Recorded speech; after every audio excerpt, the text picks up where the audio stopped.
المجتهدون الذي ليس لصفته حد محدود ولا نعت موجود ولا وقت معدود ولا أجل ممدود فطر الخلائق بقدرته ونشر الرياح برحمته الصلاة والسلام على الرسول المسدد المصطفى الأمجد المحمود الأحمد سيدنا ومولانا ومولى الكونين جد الحسن والحسين معاني والقاسم محمد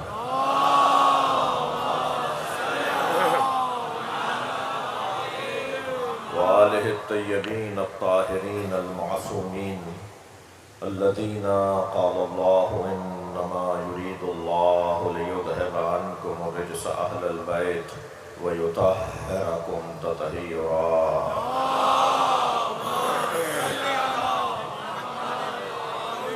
ولعنة الله على أعدائهم أجمعين من يوم عداوتهم إلى قيام يوم الدين أما بعد قال الحكيم في قرآن الكريم بسم الله الرحمن الرحيم ولو اتبع الحق أهواءهم لفسدت السماوات والأرض ومن فيهن صلوات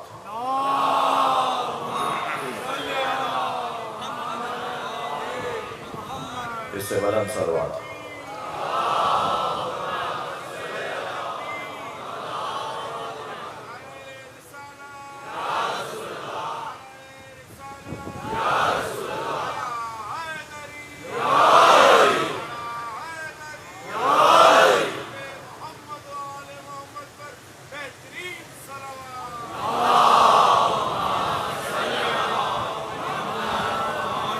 التماس کروں گا ایک مرتبہ سورہ فاتحہ 3 مرتبہ سورہ اخلاص اس فرش عزا پر بیٹھنے والے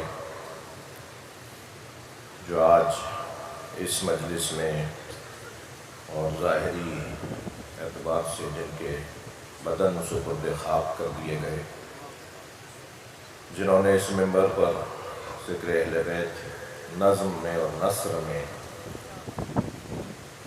کیا، جنہوں نے مجالس کے انتظامات میں اپنا حصہ رکھا، خاص طور پر پاک محرم ایسوسی ایشن کے مرحومین، آپ سب کے مرحومین، شہدائے ملت، شہدائے دفاع مملکت، اپنے فرائض، اپنی ذمہ داریاں ادا کرتے ہوئے جنہوں نے جانیں قربان کی ہیں، رحم اللہ الفاتحہ۔ بسم اللہ الرحمن الرحیم الرحمن الرحیم مالک یوم الدین إياك نعبد وإياك نستعين غير المغضوب عليهم بسم اللہ الرحمن الرحیم والله من يلد ولم يولد بسم الله الرحمن الرحيم قل هو الله أحد الله الصمد لم يلد ولم يولد اللهم صل على محمد وعلى محمد۔ خاص حاجات کے لیے پہلا دن ہے، عزاداری امام حسین کا آغاز ہے، فرش عزا ہر جگہ بچھ چکا ہے، خاص طور پر کراچی میں مجالس کا سلسلہ بعد از غروب تا دیر جاری رہتا ہے، اور یہ ظاہراً شہر کی گویا پہلی مجلسوں میں سے ہے۔ دعا کریں خاص حاجات کے لیے کہ اس عشرے میں خاص طور پہ اور 2.25 مہینے تک اللہ ہمیں سید الشہداء کے ذکر سے وابستہ رہنے کی توفیق عطا فرمائے، ذاکرین کو، واعظین کو، خطبہ کو، علماء کو بہترین انداز سے، انتظام کے ساتھ، تیاری کے ساتھ مولا کے ذکر میں اپنی صلاحیتوں کے اظہار کی توفیق عطا فرمائے۔ کچھ بیمار، کچھ مریض میرے ذہنوں میں ہیں، مجھ سے کچھ کہا گیا ہے کہ کچھ بیماروں کے لیے دعا کریں۔ آپ کے ذہنوں میں بھی جو اعزاء، اقربا، پڑوسیوں میں مریض ہیں، ان سب کی شفایابی کے لیے، دعاؤں کی قبولیت کے لیے بلند تر صلوات۔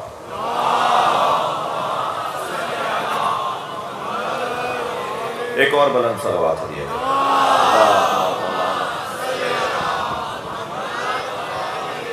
آپ اس سے بلند پڑھ سکتے ہیں۔ اللہم صل علی محمد و آل محمد۔ سورہ مبارکہ المومنون کی 71ویں آیت ہے جو میں نے آپ کے سامنے پڑھی ہے، اور اسی آیت پر ان تمام مجالس میں غور کیا جائے گا، اسی آیت کے ضمن میں اسی آیت کی تفسیر پر غور کیا جائے گا۔ آیت کا ظاہری ترجمہ اور آج مقدماتی اور تمہیدی گفتگو، اور آج کی گفتگو میں نے اپنے بزرگوں سے یہی سیکھا ہے، یہی ان سے نصیحت لی ہے کہ پہلا دن فلسفہ اعضاء، مقصد عزاداری اور مجالس اعضاء سے متعلق کچھ دیر غور کیا جائے۔ ارشاد ہو رہا ہے، اللہ اپنے کلام میں ارشاد فرما رہا ہے، وَلَوْ اتَّبَعَ الْحَقُّ أَهْوَاءَهُمْ، اگر حق نے ان کی خواہشات کی پیروی کر لی ہوتی، وَلَوْ اتَّبَعَ الْحَقُّ أَهْوَاءَهُمْ، اگر حق نے ان کی خواہشات کی پیروی کر لی ہوتی، لَفَسَدَتِ السَّمَاوَاتُ وَالْأَرْضُ، تو آسمانوں اور زمینوں، وَمَنْ فِيهِنَّ، اور جو کچھ ان کے درمیان ہے اس میں فساد برپا ہو جاتا، یہ سب برباد ہو جاتا، آسمان گر جاتا، زمین پھٹ جاتی، امن و امان ختم ہو جاتا، جینے کا راہ و رستہ مٹ جاتا، اگر حق نے ان کی خواہشات کی پیروی کر لی ہوتی۔ مجھے اجازت دیجئے کہ آئندہ کی مجلسوں میں اس آیت پر غور کروں گا، مگر یہاں ایک جملہ ضرور کہوں گا کہ آسمان رکا ہوا ہے، زمین ٹھہری ہوئی ہے، مان لیجئے کہ حق نے کسی کی بیعت نہیں کی۔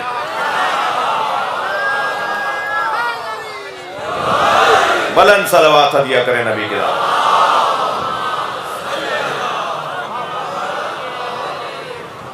جی بہت روشن پیغام عقیدہ امامت۔ میرے عزیز جو اس عشرے کے اعلامیے سے آگاہ اور آشنا ہے، ان کے لیے تکراری بات کر رہا ہوں کہ عقیدہ امامت پر غور کیا جائے گا، مگر آج کی اس مجلس میں آپ سے توجہ چاہوں گا۔ حق کیا ہے؟ حق کسے کہتے ہیں؟ حق کبھی ان کی خواہشات کی پیروی نہیں کرتا، حق کبھی کسی کے پیچھے نہیں کھڑا ہوتا، حق کبھی کسی کی اطاعت و فرما برداری نہیں کرتا۔ جب حق ہے تو پھر اس کی اطاعت ہوگی نا، جب حق ٹھہرا تو پیروی تو اس کی ہوگی نا۔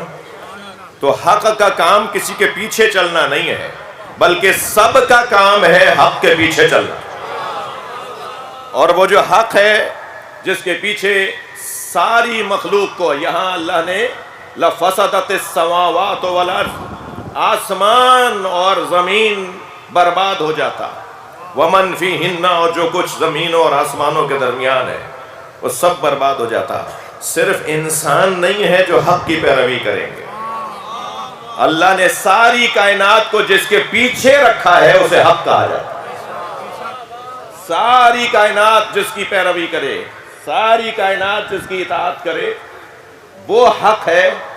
اور حق کیا ہے یہ بھی بہت روشن ہے، مگر اتنا کہتا ہوا گزروں عزیزو کہ مجھے اور آپ کو یہ سعادت حاصل ہے کہ ہم جہاں بیٹھے ہیں وہ حق ہے۔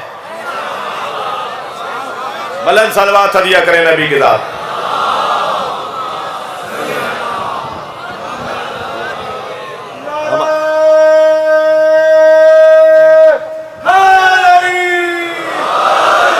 ہمارا یہ اعزاز، ہمارا یہ افتخار، ہماری یہ عزت، ہمارے یہ بزرگوں کے خون کی تاثیر، ہماری یہ تربیت کہ ہم جس دروازے پر بیٹھے ہیں اس سے اچھا دروازہ نہیں ہے۔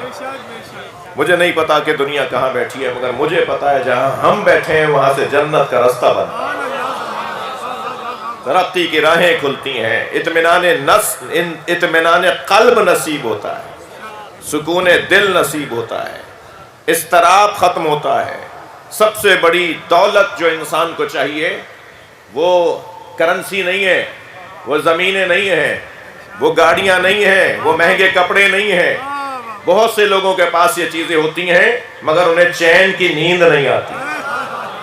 تو وہ کون سی چیز ہے جسے دولت کہا جائے گا؟ وہ کون سی چیز ہے جسے سرمایہ کہا جائے گا؟ وہ چیز جسے دولت کہا جائے، جسے سرمایہ کہا جائے، وہ ہے اطمینان قلب۔ وہ ہے اطمینان قلب۔ اور طویل گفتگو کے بجائے ایک جملے میں عرض کروں کہ اطمینان قلب کیسے نصیب ہوگا؟ ان بچوں جوانوں کے لیے پیغام دے رہا ہوں، اطمینان قلب نصیب ہوگا صاحب نفس مطمئنہ کے دروازے پہ آنے سے۔ اس دروازے پر آنے سے جو صاحب نفس مطمئنہ ہے، وہ صاحب نفس مطمئنہ، یا ایتھا النفس المطمئنہ ارجعی الی ربک راضیۃ مرضیہ فادخلی فی عبادی وادخلی جنتی۔ امام حسین کی شان میں جو آیات ہیں نا، ان میں سے ایک آیت میں نے آپ کو سنائی ہے۔ سید الشہداء امام حسین کی شان میں جو اللہ نے قرآن میں آیات نازل کی ہیں، جس کا مصداق روشن، جس کی مثال اول، جس کا مشاہدہ تام اگر کوئی ہے تو وہ امام حسین کی ذات ہے۔ یا ایتھا النفس المطمئنہ، اے صاحب نفس مطمئنہ، جسے اللہ مطمئن کہے، دنیا اسے کیسے مضطرب کر سکتی ہے؟ کون سی یزیدی طاقت ہے جو اسے مضطرب کرے گی؟ اس کی آنکھوں میں آنسو اس وجہ سے نہیں تھے کہ وہ مضطرب تھا۔ گود میں بچے کا لاشا اور زبان پہ شکر کے کلمات اور رخساروں پہ سرخی۔ نفسیات سے وابستہ ماہرین اگر میری بات کو سن رہے ہیں، چہرہ مملکت بدن کا ترجمان ہوتا ہے۔ یہ چہرہ ہے نا آپ کا میرا، یہ مملکت بدن کا ترجمان ہے۔ پورے بدن میں، سارے وجود میں کیا گزر رہا ہے، یہ کیا سوچ رہا ہے، اس کے اعصاب کتنے مضبوط ہیں، اس کے اندر طاقت و توانائی روحانی طور پر کتنی ہے، وہ چہرہ بتائے گا۔ اب یہ تو میرا قصور نہیں ہے کہ کچھ لوگوں کو چہرہ سمجھ میں نہیں آتا۔ میں تو ان سے بات کر رہا ہوں نا جو وجہ اللہ کے ماننے والے۔ اب ہم کا کیا تھا؟ اب یہ تو بحث ہی نہیں ہے نا، بحث تو روشن۔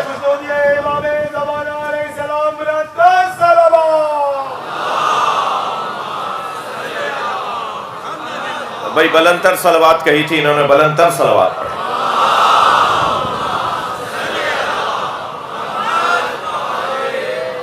چہرہ بتاتا ہے کہ یہ کیا سوچ رہا ہے۔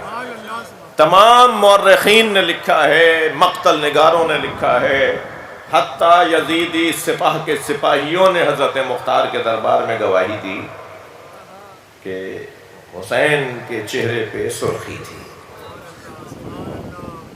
عاشور کے دن عصر کے وقت امام حسین کا چہرہ مبارک، رخسار سرخ تھے، چہرے پہ اطمینان تھا۔ کبھی غور کیا ہے تو باب مقتل کی بات ہے، تو مصیبت کی بات، کبھی غور کیا کہ یہاں کوئی چیز چبھ رہی ہو، کوئی زخم لگ رہا ہو اور انسان تسبیح پڑھ رہا ہو، اس کی زبان پہ قرآنی آیات ہو، اس کی زبان پہ ذکر الہی ہو۔ سنی شیعہ نے اس منظر کو لکھا ہے کہ امام حسین کے قریب جب شمر خنجر لے کے آ رہا تھا تو امام حسین کی زبان پہ تسبیح، اللہ کا ذکر تھا، بلکہ یہاں تک بھی ہے کہ پہلی ضربت پہ کہا تھا بسم اللہ،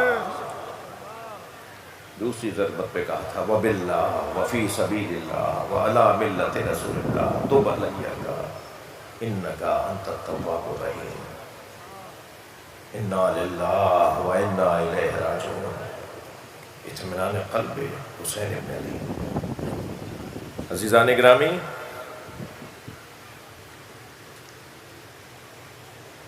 کسی بھی شخصیت کے زندہ رہنے کے لیے کم سے کم 3 چیزیں اسے زندہ رکھ سکتی ہیں۔ کوئی شخص چاہتا ہے کہ وہ باقی رہے، زندہ رہے، اس کا ذکر رہے، اسے یاد کیا جائے، وہ مرنے نہ پائے، چاہے اس کا بدن قبر کے حوالے کر دیا جائے، اسے مردہ شمار نہ کیا جائے، وہ نظر نہ آ رہا ہو مگر ہو، اسے لوگ دیکھ نہ رہے ہوں مگر وہ ہو۔ بلکہ مولا علی کی تعبیر کے مطابق تو کچھ ایسے لوگ ہیں جو ہیں اور نہیں، اور کچھ ایسے لوگ ہیں جو نہیں ہیں مگر ہیں۔ مولا علی ہر چلتے پھرتے کو تو زندہ ہی نہیں مانتے۔ توجہ ہے بات کی میں کیا کر رہا ہوں؟ مولا علی ہر چلتے پھرتے کو زندہ نہیں مانتے۔ مولا کے نزدیک جس کا ضمیر مر چکا ہو وہ زندہ لاش ہے۔ جو ذمہ داریوں سے فرار کرتا ہو، جو مسئولیت سے ہاتھ اٹھا لیتا ہو، مولا کے نزدیک تو وہ زندہ ہی نہیں ہے۔ لیکن کچھ ایسے لوگ ہیں جنہیں قبر کے حوالے کر دیا، جنہیں قبرستان میں چھوڑ کر آ گئے، مگر وہ ہیں، وہ کیسے ہیں، وہ کیا طریقہ ہے؟ تمہید سے گزر رہا ہوں، مقدماتی گفتگو ہے۔ سب سے پہلی چیز جو انسان کو زندہ رکھتی ہے وہ اپنے بعد والوں کے لیے کسی شے کا وقف کر کے جانا،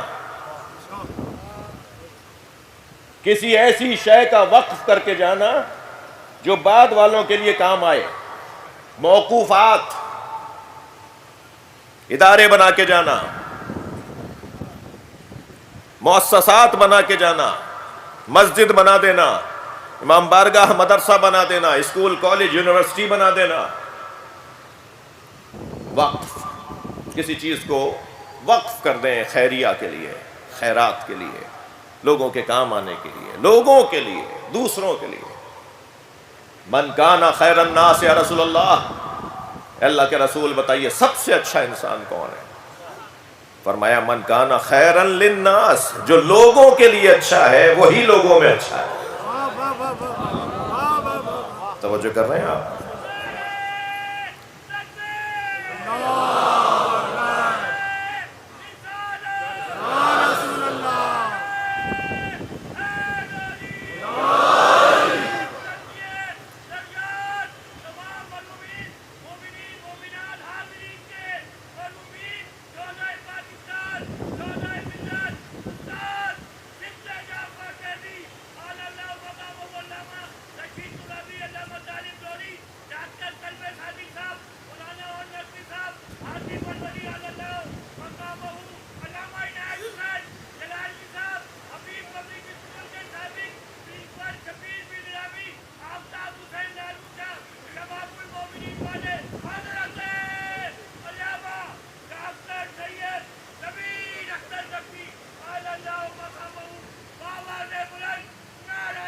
صلوات۔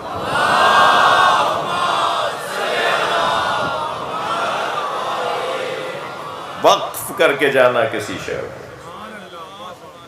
انسان مرنے نہیں پائے گا جو چیز وہ چھوڑ کے جائے گا اس کی وجہ سے۔ دوسری چیز کتاب لکھنا، یہ میں حدیث سنا رہا ہوں آپ کو، کتاب لکھ کر جانا، کوئی علمی ورق چھوڑ کر جانا، حتیٰ ایک ورق بھی اگر کوئی علم کا چھوڑ کر گیا ہے، معصوم فرماتے ہیں وہ ورق اس کے لیے آخرت میں ڈھال بن جائے گا، وہ اسے دھوپ سے، تپش سے، اذیت سے بچائے گا۔ دوسری چیز کتاب ہے۔ تیسری چیز ولد صالح، نیک اولاد، اولاد کی ایسی تربیت کی جائے کہ وہ جب دنیا سے جائے تو گویا جا نہیں پائے، اس کی اولاد اس کی صورت میں باقی ہے۔ ولد صالح انسان کو مرنے نہیں دیتا، نیک اولاد انسان کو مرنے نہیں دیتی۔ اگر آمادہ ہیں تو نتیجہ دے رہا ہوں، عزیزان گرامی، جس کے دسترخوان پہ بیٹھے ہیں نا، وہ اسلام وقف کر کے گیا ہے، اور قرآن کتاب دے کر گیا ہے، حسین اولاد دے کر گیا ہے۔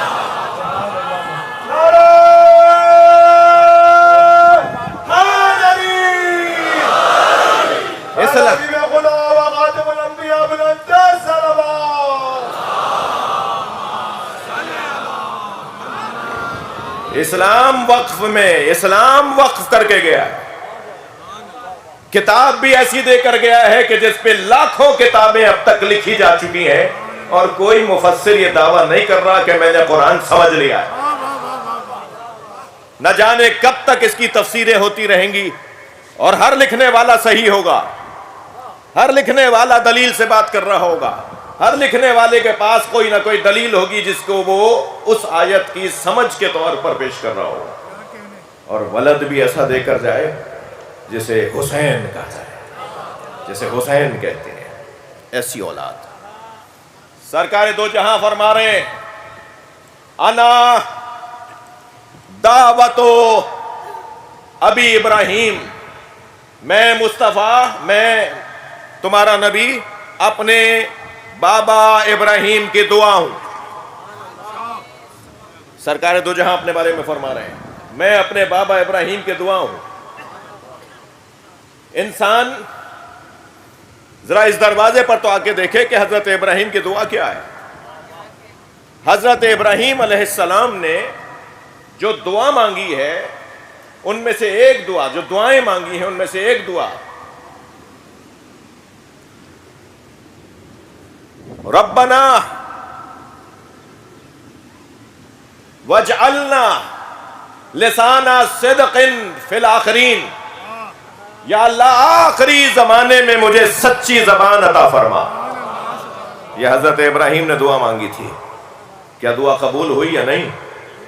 حضرت ابراہیم کی دعا کو اللہ نے قبول فرمایا. وَوَهَبْنَا لَهُم مِّن رَحْمَتِنَا وَجَعَلْنَا لَهُم لِسَانَ صِدْقٍ عَلِيًّا، اور ہم نے اپنی رحمتوں سے انہیں نوازا ہے اور ابراہیم کو ہم نے علی، سچی زبان دے دی.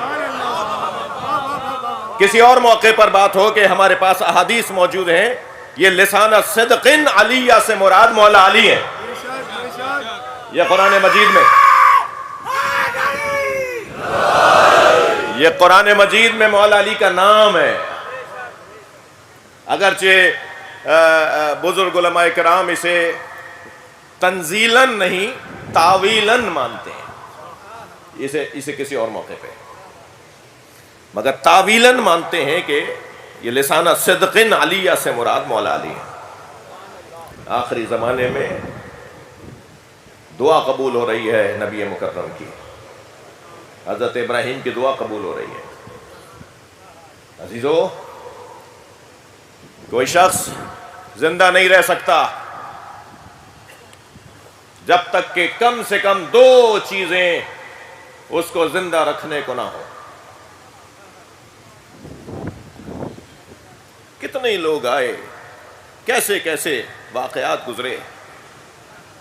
واقعہ کربلا کے علاوہ بھی ظلم کی داستانیں ہیں. اصحاب اخدود کا نام اگر قرآن نے نہ لیا ہوتا تو ہمیں تو ان کا نام بھی نہ پتا ہوتا. اتنا بڑا سانحہ گزرا ہے تاریخ بشریت میں، جن کو ٹکڑے ٹکڑے کر دیا گیا، جن کے بچوں کو اسیر کیا گیا. مگر آپ صبر ایوب تو ایک کنایا اور ایک اشارہ ہے نا کہ کیا ہوا حضرت ایوب کے ساتھ، حضرت یحییٰ کے ساتھ کیا ہوا. حضرت یحییٰ کے سر کو کاٹ کر نیزے کی انی پر اٹھا کر شہر بشہر دیار بدیار پھرایا گیا. یہ جامع مسجد دمشق جسے دربار یزید بھی ہم کہتے ہیں، اس میں حضرت یحییٰ کا جو مزار ہے اندر زری بنی ہوئی ہے، وہ حضرت یحییٰ کا سر دفن ہے. وہاں آپ جب جاتے ہیں تو وہاں اندر ایک زری ہے. جی، کتنے واقعات گزرے ہیں تاریخ کے اندر. ان تمام واقعات کو ایک طرف اور ایک جانب رکھیے اور واقعہ کربلا پر غور کیجیے. کیا سبب ہے کہ باقی واقعات تاریخ کا حصہ ہو گئے، باقی واقعات مظلوموں کا تذکرہ بن گئے، مگر حسین کا واقعہ ہدایت کا نظام بن گیا. حسین مولا کا واقعہ چراغ ہدایت بن گیا. حسین مولا کا یہ ذکر کشتی نجات بن گیا. وہ کون، وہ کیا ہوا، وہ کیوں ہوا، وہ کیسے ہوا.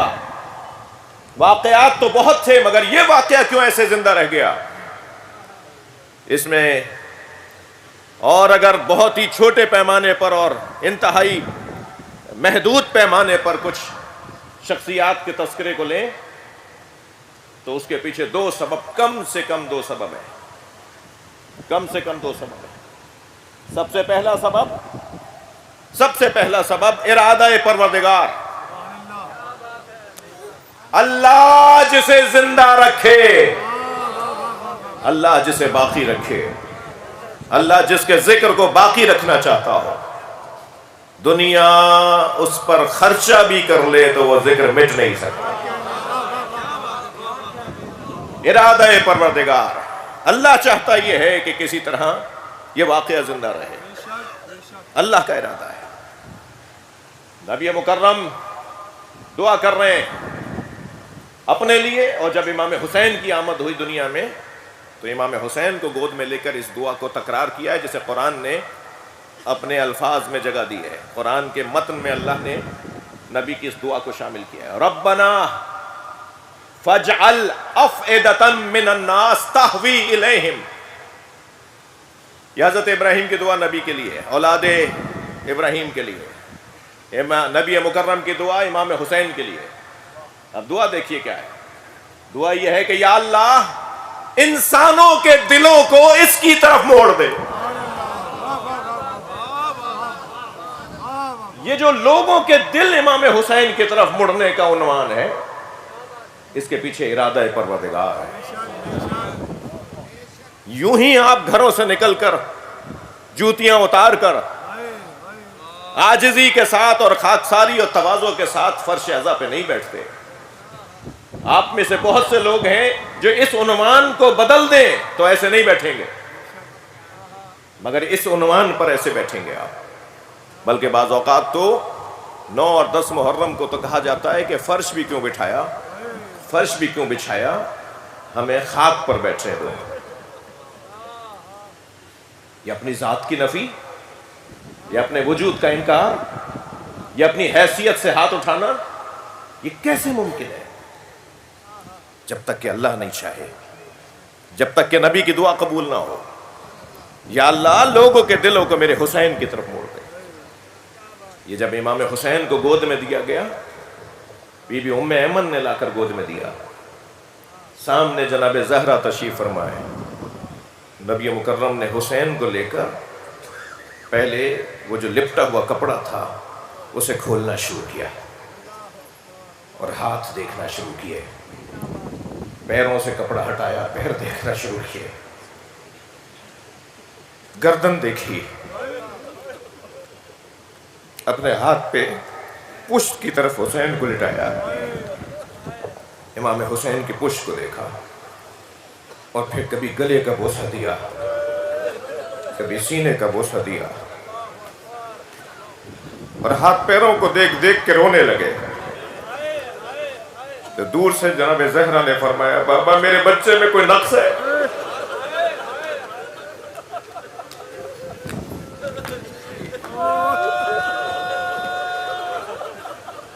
بابا میرے بچے میں کوئی نقص ہے؟ فرمایا زہرا تیرے بچے میں جو کمال ہے وہ کمال کسی اور میں نہیں ہے، وہ جو ابھی جبریل نے آ کے بتایا ہے کہ یہ وہی حسین ہے جس پہ گھوڑے دوڑے گے، جس کے جوڑ جوڑ کو علیحدہ کر دیا جائے گا، جس کے گلے پہ خنجر چلے گا۔ یہ سارے مصائب بیان کر کے نبی نے ہاتھوں پر اٹھایا حسین کو، پھر یہ دعا مانگی، ربنا فاجعل افئدۃ من الناس تہوی الیہم۔ حضرت ابراہیم کی دعا، لوگوں کے دلوں کو میرے حسین کی طرف موڑ دے۔ ارشاد فرماتے ہیں، ان لقتل الحسین حرارۃ فی قلوب المؤمنین لا تبرد ابدا۔ حسین کا قتل، حسین کی شہادت، اس شہادت کے ذریعے اللہ مومنین کے دلوں میں ایک حرارت کو، ایک تحرک کو ایجاد کرے گا، ایک گرمی کو ایجاد کرے گا۔ آپ نے غور کیا، ہمارا کوئی بڑے سے بڑا افسر ہمارا کوئی بڑے سے بڑا زمیندار، ہمارا کوئی بڑے سے بڑا دنیاوی اعتبار سے معتبر اور روحانی اعتبار سے معتبر، جیسے ہی محرم کا چاند نمودار ہوتا ہے اس کی ایک خاص کیفیت ہونے لگتی ہے، دل بجھا بجھا سا ہو رہا ہوتا ہے۔ شاید کل کراچی میں فضا ابر آلود تھی، کراچی والوں نے تو چاند نہیں دیکھا ہوگا، مگر عزادارو کل چاند دیکھا گیا نا، جب نبی نے گود میں لے کے کہا میرا حسین جس پہ گھوڑے دوڑائے جائیں گے، جس کے جوڑ جوڑ کو علیحدہ کر دیا جائے گا، تو میں آپ رونے والوں سے پوچھوں کہ جب ہر سال محرم کا چاند جناب زہرا دیکھتی ہو تو کیا گزرتی ہوگی جناب زہرا پر؟ یہی محرم ہوگا نا، یہی مہینہ ہوگا نا جس میں میرے بچے کو مارا جائے گا۔ اور عزادارو یہ گفتگو تو ایک بڑے بھائی کے سامنے بھی ہو رہی ہے نا، اور پھر جناب زہرا نے جناب زینب کو بھی بتایا ہے نا کہ حسین کو کیسے مارا جائے گا۔ تو جب ہر سال محرم کا چاند آتا ہوگا تو بہن کی چیخ نکل جاتی ہے، ماں کی آنکھوں میں آنسو آ جاتے ہوں گے۔ اجرکم اللہ، ارادہ پروردگار، اللہ کا ارادہ ہے، یہ ایسے نہیں ہو رہا۔ پوری فضا غم آثار ہے، پورا ماحول غم زدہ ہے۔ آج تو پہلی محرم ہے نا، میں نے یہ روایت پڑھی ہے کہ جب چاند محرم کا نمودار ہوتا ہے تو جبریل حسین کا خون بھرا کرتا، جس کرتے میں امام حسین کو شہید کیا گیا،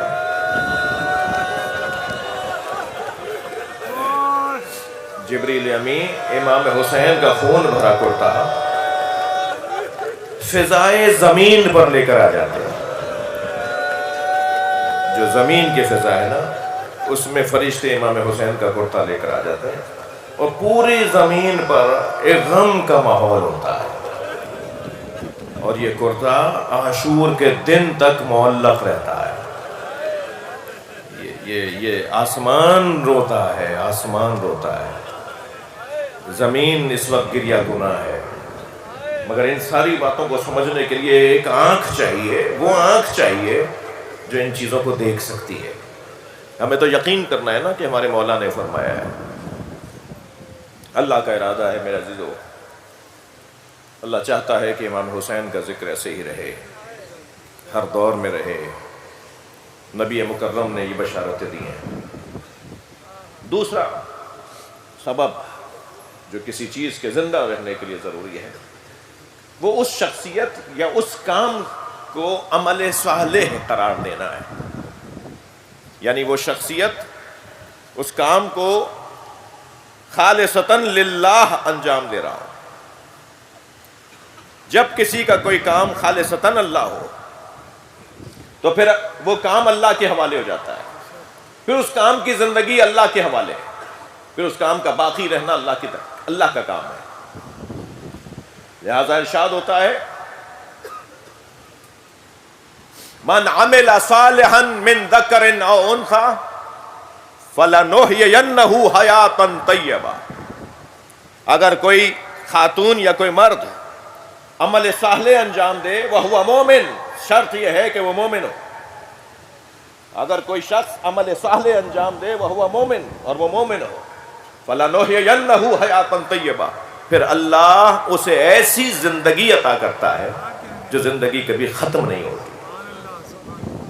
مجھے بتائیے اس آیے کریمہ پر مکمل مصداق قرار پانے والے کون ہیں جو 1400 سال پہلے کربلا میں بے گور و کفن چھوڑ دیے گئے تھے، اور آج ہر دل میں حسین کی قبر ہے، ہر ذہن کا حاکم امام حسین کی ذات ہے۔ من عمل صالحا من ذکر او انثى وهو مومن، شرط یہ ہے کہ وہ مومن ہو۔ یہ تو آپ کہہ رہے ہو اور میرے لیے اللہ کہہ رہا ہے، یہ تو عمومی دعوت ہے نا، یہ تو سب کے لیے ہے نا، یعنی سب اگر یہ کام کریں تو اللہ وَلَنُحْيِيَنَّهُ حَيَاتًا طَيِّبَةً، اسے ایک ایسی زندگی عطا کرتا ہے جو حیات طیبہ ہوتی ہے. وہ بظاہر دنیا سے چلا جاتا ہے مگر وہ نہیں جاتا. مگر ہم بات کر رہے ہیں امام حسین کی، جنہوں نے عمل صالح ایسا انجام دیا کہ ایک اسماعیل نہیں، اپنے 56 اسماعیل ذبح کیے. 18 بنی ہاشم نہیں، 18 تو صرف امام حسین کے بھائی تھے، مولا علی کے بیٹے تھے. مگر حضرت ابو طالب کے بیٹوں میں حضرت عقیل کی اولاد، حضرت جعفر کی اولاد اور مولا علی کی اولاد ملا کر 56 کی تعداد ہے. اللہ اکبر. امام حسین نے 72 میں 56 اپنے بھائی، اپنے چچاؤں، اپنے تایاؤں کی اولادیں لاشے لالا کے گنج شہیدہ میں رکھے ہیں. یہ ہے حسین کا عمل صالح.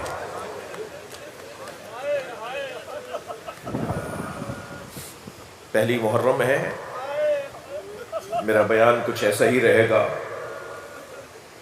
اللہ آپ کو ان آوازوں کے عوض، ان آنکھوں میں آنے والے آنسوؤں کے عوض بہترین اجر و ثواب عطا فرمائے. عمل صالح کیسا؟ عمل صالح امام حسین کا کیسا عمل صالح ہے؟ سجا کے لائے ہیں قافلہ، ساری بہنیں بھی آئیں گی، 3 زوجائیں ہیں وہ بھی آئیں گی، ان کے ساتھ ان کے بچے بھی آئیں گے، ایک بیٹی کو چھوڑ کر آئیں گے.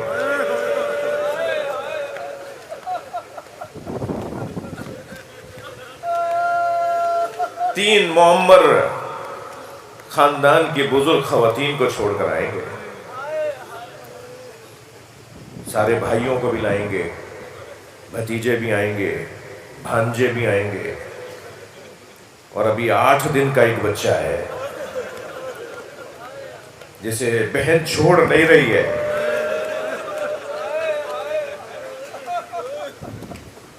اور بھائی بھی بہن سے لپٹا ہوا ہے. اور یہ چند دن کا بچہ بہن کی گود کو چھوڑ نہیں رہا، کسی اور کی گود میں آ نہیں رہا. نہ جانے کیا کہا ہے امام حسین نے کان میں جا کے. جیسے علی اصغر کے کان میں جا کر ہمارے مولا نے کچھ کہا، بچے نے بہن کی گود چھوڑ دی. شاید کہا ہو علی اصغر تمہارے بغیر تو ہماری قربانی ہی مکمل نہیں ہے.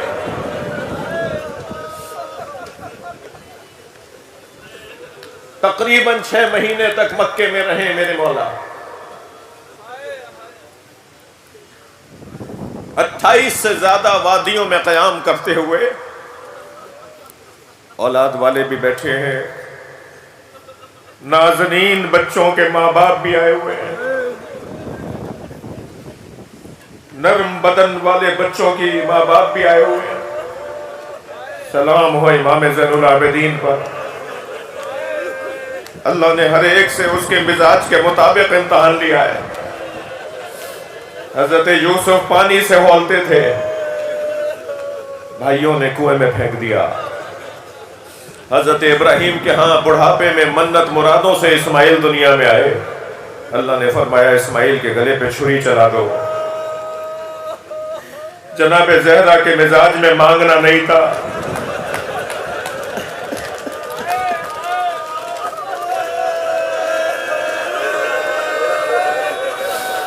بھرے دربار میں فدق مانگنا ہوگا.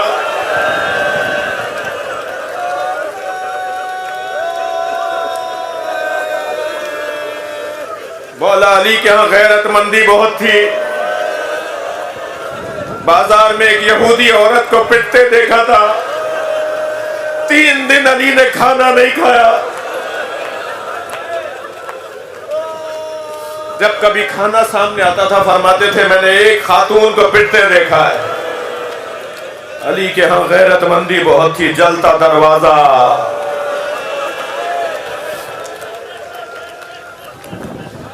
اجرکم اللہ، اجرکم اللہ.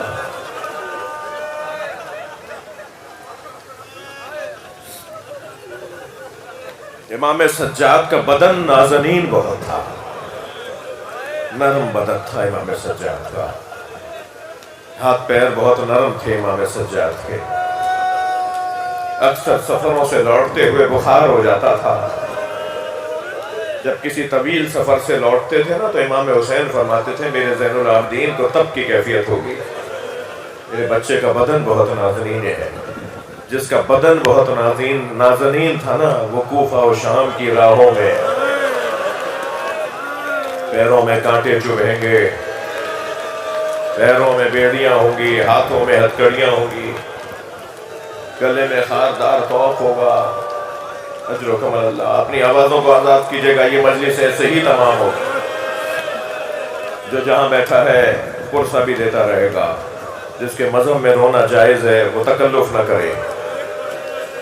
جب امام سجاد کو غسل دیا ہے نا امام باقر نے، تو ایسے چیخ مار کے روئے ہیں کہ گلی میں موجود لوگوں نے آواز سنی۔ جب کسی نے بعد میں پوچھا نا، فرمایا جب میں نے کرتا علیحدہ کیا تو میرے بابا کے بدن پہ نشانات۔ اجرکم اللہ۔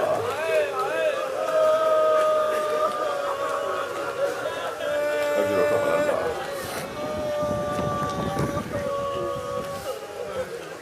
اللہ ارشاد فرما رہا ہے ان الذین آمنوا وعملوا الصالحات سیجعل لهم الرحمن ودا، سورہ مبارکہ نحل۔ وہ افراد جو صاحبان ایمان ہیں اور صاحبان کردار ہیں، اللہ ان کی محبت لوگوں کے دلوں میں ڈالتا ہے۔ ساری دنیا چاہے گی کسی طرح سے یہ ذکر نہ ہو، بڑی بڑی طاقتیں چاہیں گی کہ یہ ذکر نہ ہو، خرچہ کیا جائے گا اس ذکر کو روکنے کے لیے، سازشیں کی جائیں گی اس ذکر کو روکنے کے لیے، بعض ممالک میں بجٹ پاس ہوں گے اس ذکر کو روکنے کے لیے، لوگوں کو اٹھایا جائے گا، باندھا جائے گا، لوگوں کے ساتھ اس ملک کے قانون کے مطابق زیادتیاں ہوں گی۔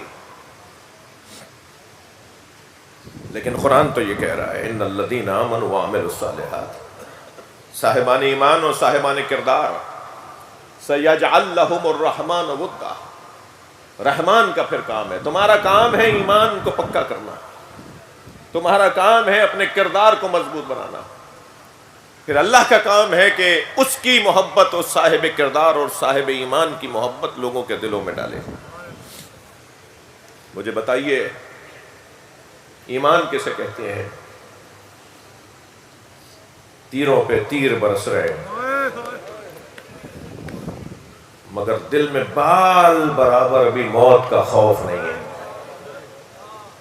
ایسے ایمان والے لوگ۔ بتائیے ایمان کسے کہتے ہیں؟ من المؤمنین رجال صدقوا ما عاهدوا اللہ علیہ ومنهم من قضى نحبه ومنهم من ينتظر وما بدلوا تبدیلا، قرآن کہہ رہا ہے مومنین میں کچھ ہمت والے لوگ ہیں۔ ایمان ظاہری طور پہ کلمے کا اظہار کر دینا کافی نہیں ہے، بلکہ وہ جو لا الہ الا اللہ کہا ہے، وہ جو محمد الرسول اللہ کہا ہے، وہ جو علی ولی اللہ کہا ہے، یہ در حقیقت ایک عہد نامہ ہے، یہ در حقیقت ایک حلف نامہ ہے۔ اس حلف نامے پر پورا اترنا ہے بھائی۔ یہ کیا ہے حلف نامہ؟ لا الہ الا اللہ کی جب مصیبتیں آئیں تو میدان چھوڑ جائیں، محمد الرسول اللہ کی جب پریشانیاں آئیں تو میدان چھوڑ جائیں، علی ولی اللہ کی خاطر جب پریشانیاں آئیں تو میدان چھوڑ جائیں؟ نہیں، میدان میں ڈٹنا ہے، میدان میں رکنا ہے۔ میدان سے مراد کوئی جنگ کا میدان نہیں ہے، نظریے کا میدان، اپنے کردار کا میدان۔ کون لوگ ہیں یہ؟ من المؤمنین رجال، مومنین میں سے کچھ ہمت والے ہیں، صدقوا ما عاهدوا اللہ علیہ، جنہوں نے اپنے اللہ سے کیے ہوئے عہد کو پورا کر دیا۔ فمنہم من قضى نحبہ ومنہم من ينتظر۔ عزیزو، یہ وہ آیت ہے جو عصر عاشور، صبح عاشور، ظہر عاشور میرے مولا حسین کے اصحاب بار بار پڑھ رہے تھے اور بار بار ایک دوسرے کو سنا رہے تھے کہ تم نے قرآن کی آیت یاد کی ہے، یہ یاد ہے تمہیں آیت؟ مومنین میں سے کچھ ہمت والے لوگ ہیں جو اپنے وعدے کو پورا کرتے ہیں۔ فَمِنْهُمْ مَنْ قَضَىٰ نَحْبَهُ، کچھ نے تو پورا کر دیا، حبیب کا لاشا آ گیا۔ کچھ نے تو پورا کر دیا، زہیر کا لاشا آ گیا۔ کچھ نے تو پورا کر دیا، مسلم ابن اوسجہ کا لاشا آ گیا۔ عابس اور شوذب کے لاشے آ گئے۔ کچھ نے تو پورا کر دیا۔ وَمِنْهُمْ مَنْ يَنْتَظِرُ، اور کچھ ہیں جو منتظر ہیں کہ کب اپنے عہد کو پورا کریں۔ ابھی علی اکبر کا لاشا آنا ہے، ابھی قاسم کا پامال لاشا آنا ہے، ابھی اون و محمد کی لاشوں کو ماموں اٹھا کے لائیں گے۔ ابھی کچھ اور باقی ہے، ابھی کچھ لوگ اور وعدہ پورا کریں گے۔ ابھی عباس کے کٹے ہوئے بازو اٹھائے جائیں گے۔ اجرکم اللہ، اجرکم اللہ۔ میں مسائل کو شروع کر رہا ہوں، جو جہاں بیٹھا ہے پرسہ دے گا، اور ابھی ایک چھوٹا سا لاشا اور اٹھایا جائے گا۔ وہ لاشا بہت چھوٹا تھا مگر حسین سے اٹھ نہیں رہا تھا۔ کبھی آگے جاتے تھے اِنَّا لِلَّهِ، اور کبھی الٹے پیر واپس آتے تھے رضاً بِقَضَائِهِ وَتَسْلِيمًا لِأَمْرِهِ۔ اور ابھی ایک اور وعدہ بھی پورا ہونا ہے، اور وہ وعدہ جب پورا ہوگا جب ننھی سی لاش کو چھوٹی سی قبر میں دفنا دیں گے، اور پھر حسین اپنی بہنوں سے، اپنی بیویوں سے اجازت لے کے میدان کربلا میں آئیں گے۔ وہ وعدہ پورا ہو جائے گا۔ پھر ایک وعدہ اور پورا ہونا ہے جو زینب کا وعدہ ہے۔ جب بھائی کا لاشا بے گور و کفن چھوڑ کر جائیں گے تو پھر کوفے کے راہوں رستوں پر، کوفے کے چوکوں چاراہوں پر جگہ جگہ زینب کو قتل کیا جائے گا۔ اور بتا دوں میں رونے والوں، بی بی زینب کہاں کہاں شہید ہوئی ہیں۔ حسین مولا تو کربلا میں عاشور کے دن شہید ہو گئے، مگر حسین کی بہن ہر چوک پر ماری گئی۔ جب کوئی اشارہ کر کے کہتا تھا یہ باغی کی بہن، جب کوئی اشارہ کر کے کہتا تھا یہ علی کی بیٹی ہے، ہر راہ و رستے پر علی کی بیٹیوں کو مارا گیا۔ ایک جگہ ایسی آئی تھی جہاں جناب زینب نے فرمایا تھا میں نہیں جاؤں گی، اور وہ جگہ وہ تھی کہ جہاں شرابیوں کو دربار میں لے جایا جا رہا تھا، بد کرداروں کو کرسیوں پر بٹھایا جا رہا تھا، اور علی کی بیٹی کو روکا گیا، ابھی دربار سجا نہیں ہے۔ جب آواز دے کر کہا گیا اب علی کی بیٹیوں کو، اب نبی زادیوں کو، اب اسیروں کو اندر لاؤ، تو میری بیوی نے فرمایا میں اس دربار میں نہیں جاؤں گی۔ تو ایک مرتبہ ایک شخص تعزیانہ لے کر امام سجاد کے قریب آیا، اور اس نے امام سجاد کی پشت مبارک پر تاریخ ظلم کو رقم کرنا شروع کیا۔ تو ایک مرتبہ آواز آئی کہ کوئی حسین کے سر کو دیکھے، تو جناب زینب نے دیکھا کہ امام حسین کی آنکھوں سے آنسو جاری ہے۔ فرمایا بھائی تمہیں کس بات نے رلایا؟ کہ زینب دربار میں چلی جاؤ۔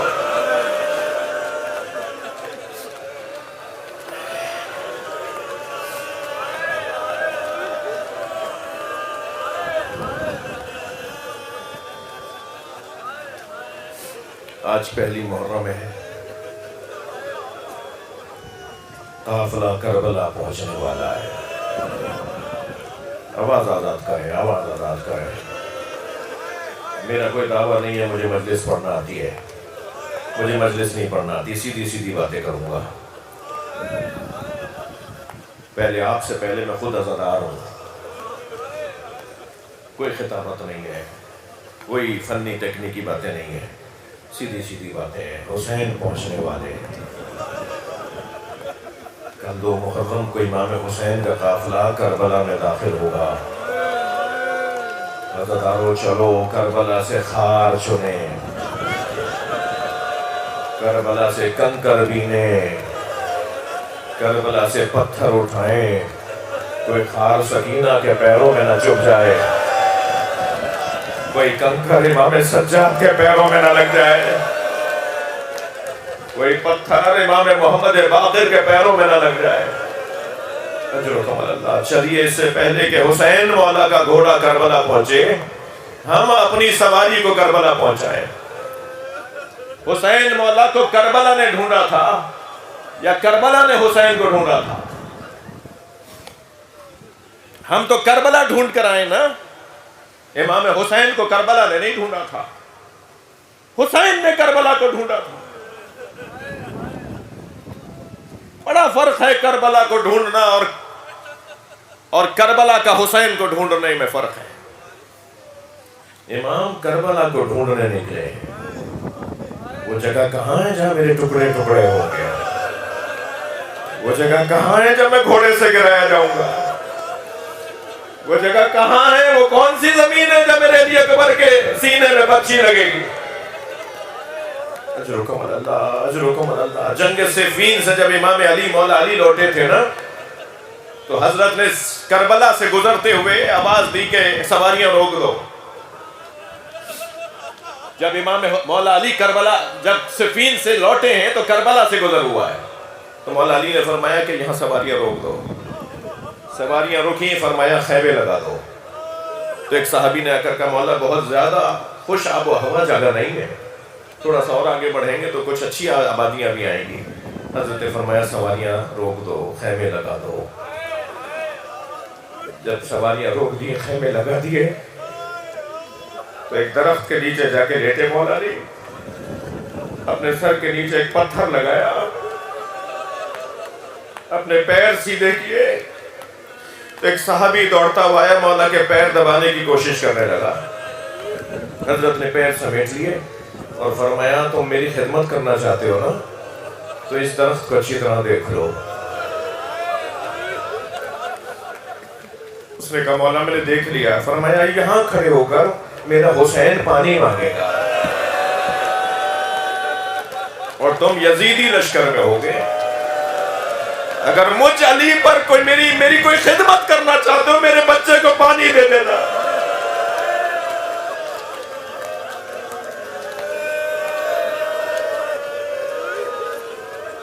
ایک شخص اور آیا دوڑتا ہوا، کہنے لگا مولا یہ بہت زیادہ ایسی جگہ تو نہیں تھی، کہیں آگے نہ رکیں؟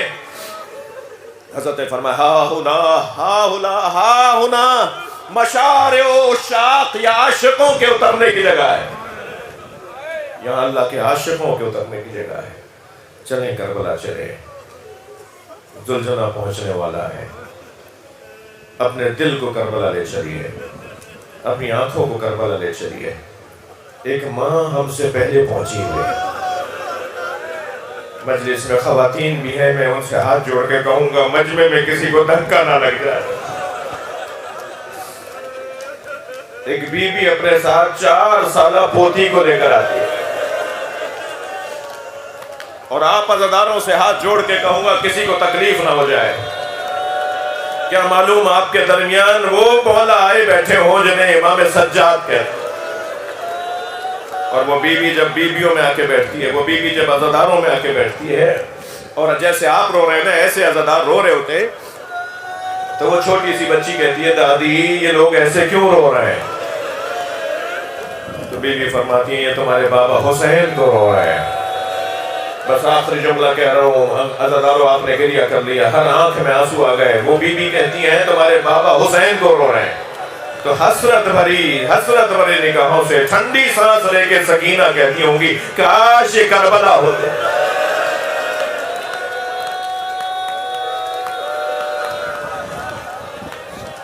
اللہ لعنت اللہ علی الظالمین فسیعلم الذین ظلموا أَيَّ مُنْقَلَبٍ يَنْقَلِبُونَ۔ یا اللہ ان آوازوں پر رحمت نازل فرما، رونے والوں کی توفیقات میں اضافہ فرما، ہم سب کی عاقبت بخیر فرما، امام زمانہ کے ظہور میں تاجیل فرما۔ اللہ صلی علی